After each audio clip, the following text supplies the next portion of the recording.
आसंता काली ठारू हेब पुणी बड़ वर्षा।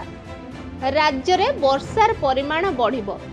24 घंटा पाई मयूरभंज, बालेश्वर, भद्रक, केन्दुझर, गंजाम, पुरी, खोर्धा, नयागढ़, जगतसिंहपुर, कटक, केन्द्रापड़ा, जाजपुर जिला को प्रबल वर्षा सह बिजुली घड़घड़ी पाई येलो वार्निंग जारी करियाइछि बोली सूचना देइछि पाणीपाग विभाग। आसंता अगस्ट द्वितीय सप्ताह उत्तर पश्चिम एवं पश्चिम केंद्रीय बंगोपसागर रे एक घूर्णिबलय हेबा संभावना अछि। एहा प्राय 9 तारिख बेलू लघुचाप रे परिणत होई पारे बोली पाणीपाग विभाग डॉक्टर शरद चंद्र साहू कहिसंती। राज्य में बन्या स्थिति को नहीं सेपटे विपर्यय परिचालना मंत्री सुरेश पुजारी बड़ सूचना देइछंती।